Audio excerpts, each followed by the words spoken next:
Hi everyone, Plastic EP here from Melbourne. It's cold, it's wet, but doesn't matter because I got Chip Madinger. How are you today, Chip? Good, Plastic. How are you? Great. Now you've written two fantastic books, Eight Arms to Hold You and Lennonology. They're two great titles. Tell me a bit more about these fantastic books. Thanks. Eight Arms to Hold You originally came out in 2000. And it was co-authored with Mark Easter, and it's basically a guide to all of the recordings of the Beatles as solo artists. And we go through and talk about all the commercial releases, all the bootlegs, all the video appearances, all the concerts. So it basically covers 100 years of recorded music, 10 for John and 30 each for Paul, George, and Ringo. The other book is Lennonology, Strange Days Indeed. That's a thick book, that one. This is a big one. It's a day-by-day of John and Yoko's life together, both from their creative aspects and their home life. And then just last year, Eight Arms to Hold You had gone out of print, and it was going for three figures on the internet. So we decided to put it out electronically so that everybody can enjoy it. That's a great idea. How long did the books take to write, Chip? And who did you write them with? Well, Eight Arms, I did with Mark Easter, a friend of mine. And, I've been collecting data and cataloging records and bootlegs and the like, since I was a teenager.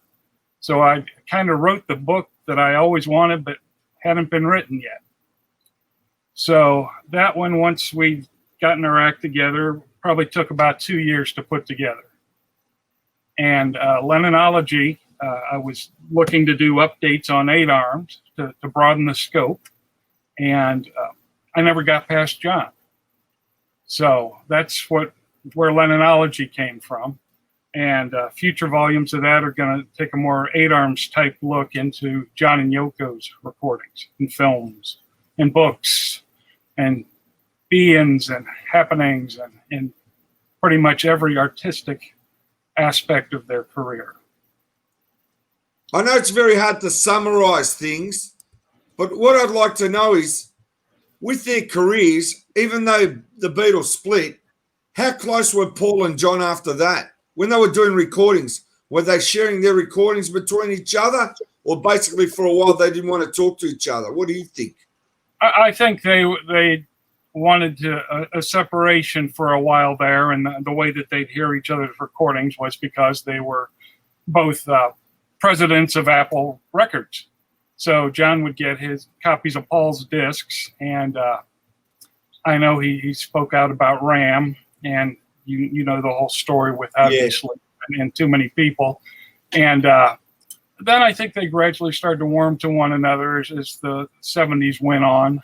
They gathered when Paul and Linda were in LA in 74 and spent some time together. And then Paul visited John at the Dakota. And I think they were very good friends by the time things drew to a close. Interesting. What facts have you uncovered with both books that people don't know? I'm interested to find out things that you've researched, or you spoke to someone that told you something that, gee, you didn't know that fact, or the majority of people out there don't know anything about the solo Beatles or about John Lennon personally. With Eight Arms, went back and talked to a lot of the musicians that were on the albums, engineers, and I had a lot of help from people at the Musicians Union in Los Angeles and in Nashville and in New York. So we were able to uncover a lot of recording information that hadn't been published yet, the actual recording dates and the mix dates, kind of like Mark Lewison's Sessions book. Sure. Did you talk to Gary von Syak? Yep, talked to Gary for the Lennonology book. That's great. Nice I just interviewed him yesterday. Fantastic guy. I knew that was going to happen. That's all right. You're coming in crystal clear now. Am I? Because the monitor just came off of my computer. That's okay. You're coming in crystal clear. It's okay. I'll trust you. We'll just continue. Where are you in the States exactly? Right in the middle in St. Louis, Missouri. Okay. Well, you're still coming on. It's never happened before. I hope I haven't jinxed you. We'll just carry on. I hope not. Anyway, we're talking about Gary. Tell me a bit about Gary, what he told you that was fascinating. Gary was able to give me a lot of input about life when they were in the village, and recording sessions for some time in New York City, of course, and recordings for the Elephant's Memory album. And then we talked about the rehearsals for the one-to-one and how that there were preparations in hand to for John to do a tour, but because of the problems with the U.S. government, that never came to be. And what other people told you things, as I said, that no one knows? Well, talked to a few members of Wings, talked to Henry McCulloch, talked to Denny Lane briefly, talked to Denny Sywell, talked to Hugh McCracken, who also played on Double Fantasy. And these guys were just kind of able to give me an idea what it was like working in the studio with Paul and John. And what was it like with Paul? Did they have fallouts? Like, obviously, everyone had fallouts, didn't they? Yeah, I think so. I mean, I don't know that they were as nasty as John and Paul's fallout, but Paul's a perfectionist, as we know, and once you get up to over 100 takes of high, that can wear on you a little bit. So I think it was probably just because of the regular musical differences. Yeah, I agree with that. So now with your books, just tell me, as I said, I need to know about even your research. Just go over something in the book that you like personally, that you know the way you made the book together. Just tell us a little bit more about the background of yourself and what got you into the Beatles too. I am technically a second-generation fan, born in 1963. So I became aware of the Beatles probably right at the very end. And I think the first thing I remember hearing on the radio was Hey Jude and then Uncle Albert. And I've always kind of been a collector of things, baseball cards, whatever the like. And once I got into records, there was no stopping. So followed their careers, as they unfolded in the 70s through today. Did you collect the Beatle cards? No, I don't have any Beatle cards. All right, Chip. Tell me now, as I said, I just got to know more. Where have you actually got all the books now? If they want to buy the books, where are they? What links? The books can be purchased at, I'm hoping you can see this. Yeah, let's have a look. Yep, I see it. All right, www.lennonology.com. Lennonology is still available as a paperback and as a hardback. 8 Arms to Hold You is only available as an ebook. I'll warn your listeners that postage to Australia is incredibly expensive, but it's worth the wait.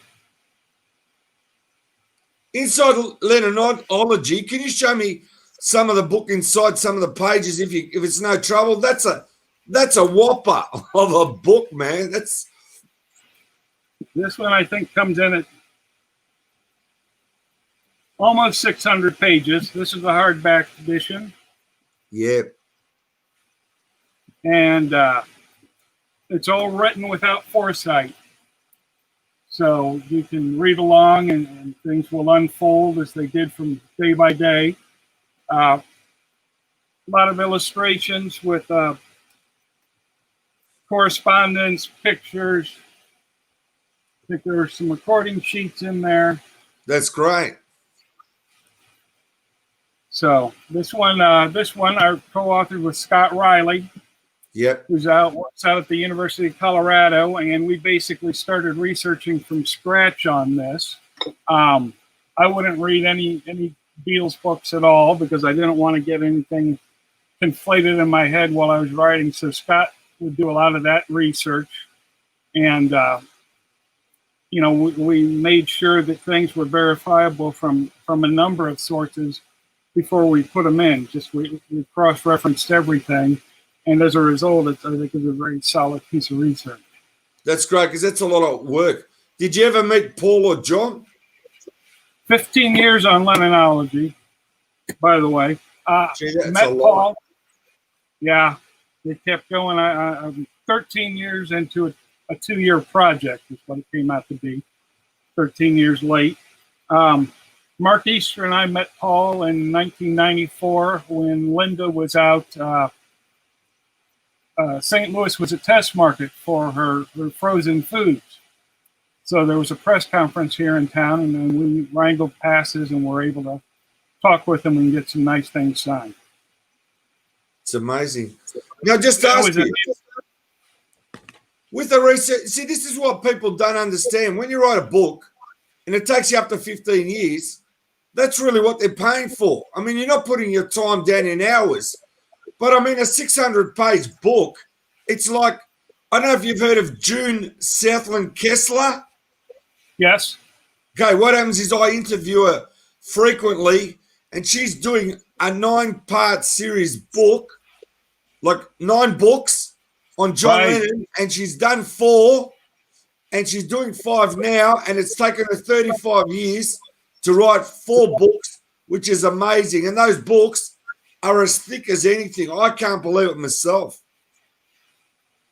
Yeah, it's not an easy job if you do it right. Yeah, me, I haven't got the patience to write a book. That's why I do interviews. Can I ask you, have you heard of these books? Have you heard of The Beatles That Vanished by Jim? Yeah, Jim Birkensatt's book. Yeah, Jim and I go way back from the Beatle Fest in Chicago. That's an amazing book there.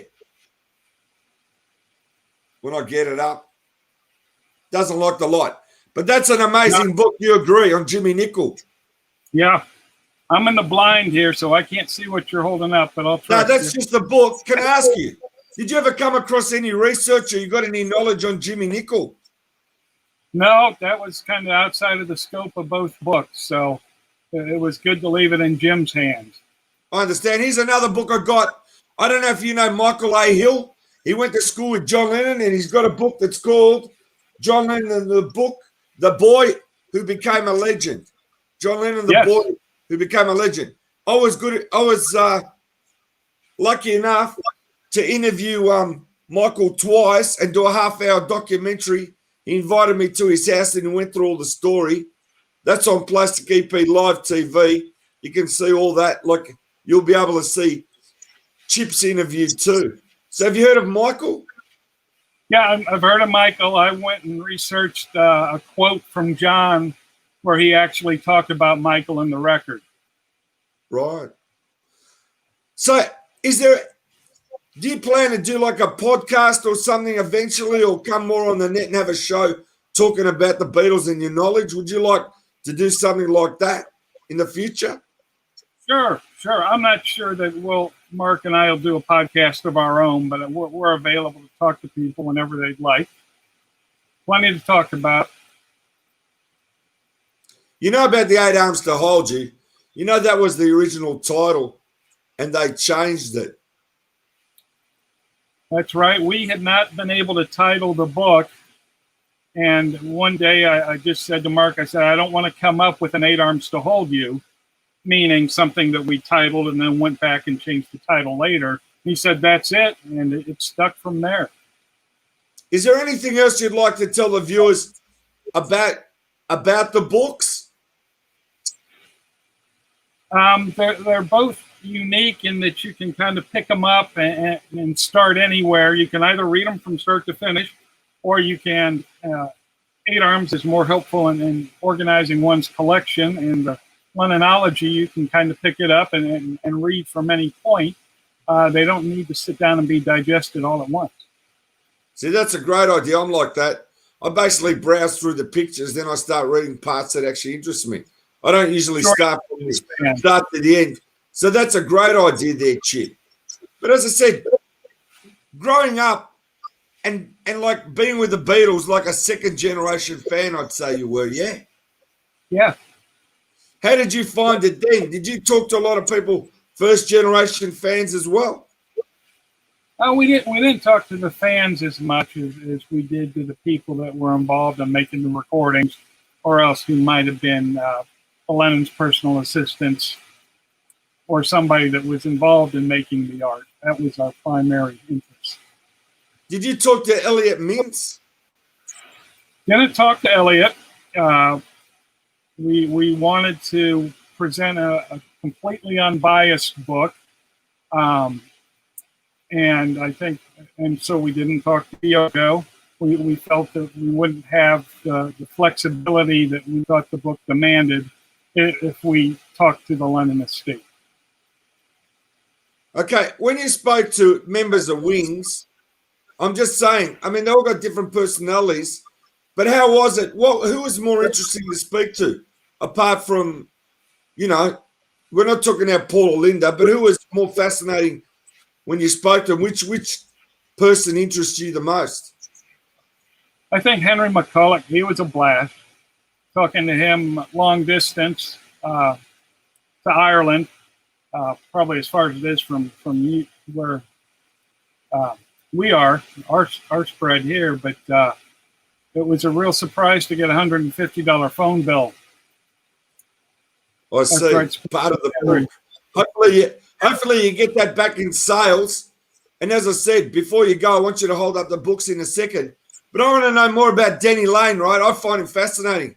I just reckon he's so great. He's, Moody Blues, and he did Wings, and he was there alongside Paul and Linda when there was no one there, just him, Paul and Linda. To me, that's amazing. He's got such an amazing story to tell. Denny wasn't a formal interview. So when you spoke to him, what did he tell you? There was nothing in particular that really we picked up from Denny. I have a lot of his paperwork from MPL, talking about recording sessions and tours and the like. And he doesn't have much of a recollection of the time nowadays, so it was good to get to him when we did.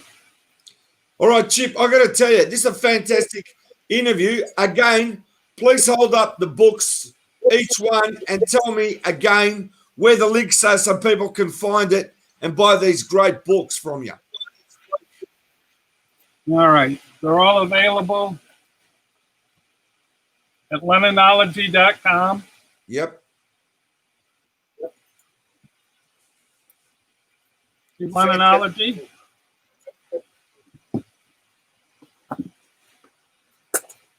Here's a copy of 8 Arms.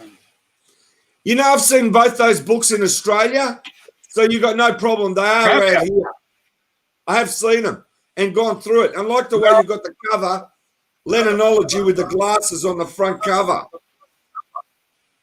Yeah, it's kind of there's a lot more to it if you see it in person. Yeah, I have seen it in person. 2 great books there, Chip. And all I want to say is thank you so much for your time today. And as I said, go and buy those 2 great books, because what a fantastic book to want to read from anywhere you like, any page. I love it. Thanks again, Chip. Thanks, Plastic.